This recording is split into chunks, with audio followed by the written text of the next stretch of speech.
Bonjour tout le monde. Je suis Congolais de Brazzaville. Je fais cette vidéo pour parler aux Congolais, à tous les Congolais partout où ils se trouvent, plus particulièrement ceux du Congo. Parce que quand on entend les propos de Pierre Ngolo, on comprend qu'il y a une grande inconscience politique au Congo-Brazzaville. C'est-à-dire le PCT qui a commandé le pays pendant plus de 40 ans, qui a commandé de 97 à aujourd'hui, sans une véritable assemblée, sans un véritable Sénat, qui a eu tous les pouvoirs possibles, toutes, toutes les choses possibles entre ses mains, n'a pas pu développer le Congo. D'un simple, n'a pas pu donner même le minimum au Congolais, c'est-à-dire l'eau et l'électricité. Ces gens-là se permettent aujourd'hui de penser à 2021, de dire que si nous perdons le pouvoir, mais c'est le peuple qui donne le pouvoir, normalement. Voilà pourquoi je m'adresse aux Congolais, comme moi, ceux qui aiment ce pays-là, ceux qui sont fiers d'être Congolais.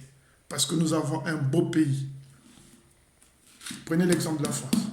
La France a connu aussi toutes les guerres barbares possibles. Beaucoup plus que nous. Mais aujourd'hui, la France est un grand pays. Parfois, on est obligé de passer par la violence pour bâtir des pays. La France est un exemple. L'Allemagne, beaucoup de pays. Nous avons connu nos moments difficiles et aujourd'hui nous devons combattre la démagogie. Parce que s'ils n'ont rien fait pendant 40 ans, ils ne feront rien dans les années à venir. C'est pour ça que je demande aux Congolais qui vont écouter cette cassette, cette vidéo, de se préparer à sortir.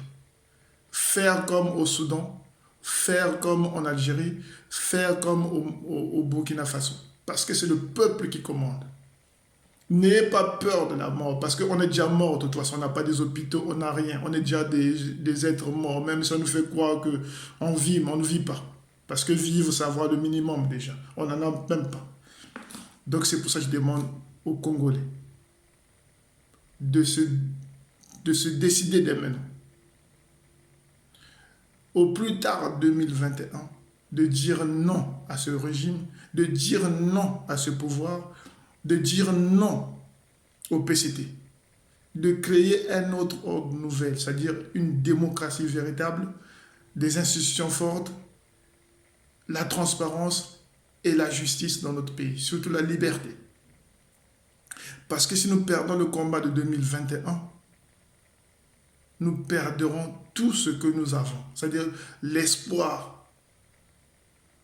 Le pétrole ne sera jamais plus comme avant, ne nous apportera plus jamais de l'argent comme avant, parce que nous sommes endettés. Ils ont endetté ce pays à tel point que même si demain il y avait le boom pétrolier, encore, nous serons obligés de prendre l'argent pour rembourser les dettes des gens. Parce que c'est comme ça que ça fonctionne. Nous sommes endettés. Même si nous ne savons pas où est parti l'argent de ces endettements, mais nous serons obligés d'un moment à l'autre de payer. Voilà pourquoi nous avons besoin d'une nouvelle forme politique, des responsables politiques, des sages politiques qui doivent changer ce pays dans tout. Il nous faut maintenant bâtir d'autres économies pour que nous puissions survivre. Sinon, nous serons encore pires que les esclaves de 1500, de 1600, de 1800. Nous serons traités pire que les autres Africains. Parce que tous les autres pays africains sont en train de changer de mode politique. Ils ont mis la transparence, ils ont mis la démocratie, ils ont mis... Tous les pays d'Afrique qui ont connu la guerre, même plus cruel que la nôtre, se sont développés. Le Libéria, ils votent, ils ont connu la guerre aussi. La Sierra Leone, pareil. Le Nigeria a connu la guerre, pareil. Ils sont en démocratie. Tous les pays d'Afrique ont pris conscience que seule la transparence, la démocratie apporte une certaine amélioration aux populations. On ne peut rien faire sans la liberté. Voilà pourquoi, mes chers amis, mes chers Congolais, 2021, même avant, nous devons prendre une décision pour dire non à M. Sassou Nguesso, dire non au pays. Il n'y a aucune chance qu'il nous commande encore. Si nous acceptons, alors nous acceptons de condamner nos enfants à l'esclavage. Nous condamnons nos enfants à la médiocrité parce qu'il n'y a pas d'école au Congo. Il n'y a rien. Donc, n'acceptons plus jamais les propos d'Engolo qui disent que 2021, c'est gagner les élections. Ils ne peuvent pas gagner. Ils n'ont jamais gagné. Il faut qu'on se prépare. Je sais que dans le sud, les gens sont déterminés. Les gens du nord doivent se déterminer maintenant pour aller vers la République, c'est-à-dire bâtir ce pays-là maintenant.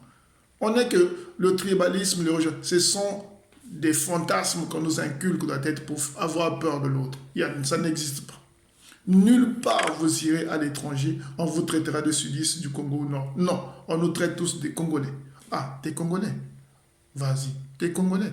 C'est tout. Ça n'existe pas hormis le Congo, le tribalisme. Parce que le blanc, le sénégalais, le malais, quand tu te vois, il n'a rien à foutre que tu sois du nord ou du sud. Il te dit que t'es Congolais. Point barre. Alors, en levant dans nos têtes de nègres de maison ou de nègres aboutis, le tribalisme, le régionalisme. La misère qu'on nous impose doit finir parce que nous ne méritons pas cette misère. Nous avons tout. Voilà pourquoi je lance un appel à tous les Congolais, tous ceux qui aiment ce pays-là, de se ressaisir, de faire comme dans... Ils ne peuvent pas tuer tout le monde, c'est pas possible. Sinon Bachir l'aurait fait. Sinon Bouteflika l'aurait fait. Sinon Compaoré l'aurait fait. C'est pas possible, le monde a changé. Quand vous tirez sur un peuple vulnérable, vous êtes poursuivi par les institutions internationales. Point barre. Ce qu'ils font là où la paix, leur discours de la paix, c'est de la démagogie. C'est du divertissement. Il n'y aura jamais de guerre de telle ou telle personne au Congo. Non, nous avons pris conscience que nous avons été manipulés pour tomber dans la guerre. Maintenant, il faut que nous pensions comme des êtres humains, comme des vrais gens. Beaucoup de gens souffrent au Congo. Même nous qui sommes à l'étranger, nous souffrons de cette misère-là que le gouvernement de M. Sassou Nguesso nous a imposée. Il nous faut des nouvelles personnes. Il nous faut un nouvel ordre politique au Congo. Voilà pourquoi, mes chers amis, préparez-vous. N'ayez pas peur de la mort, parce qu'on est déjà mort de toute façon, de dire non. Avant même 2021, nous devons dire non. Nous devons créer un rapport de force qu'ils sentent que nous avons encore l'âme, la foi, que ce pays-là change, que ce pays-là devienne un état de droit. Voilà, mes chers frères, mes chers amis, mes chers Congolais, le seul mot que j'avais à dire ce 8 mai 2019, parce que c'est la fin de la guerre, c'est le début de la France nouvelle. Nous devons nous renouveler nous aussi, refonder ce pays-là. Nous ne devons plus subir cette dictature. Il faut qu'on se prépare à dire non, à sortir. Ils tueront personne. Ils n'ont pas une vraie armée déjà et ils n'ont pas grand-chose pour tenir devant la volonté populaire. Voilà pourquoi je dis non et vous devez dire non. Nous tous nous devons dire non à ce régime, à cette façon de commander et à cette violence politique qu'on veut nous imposer. Merci beaucoup. Bien des choses à tout le monde.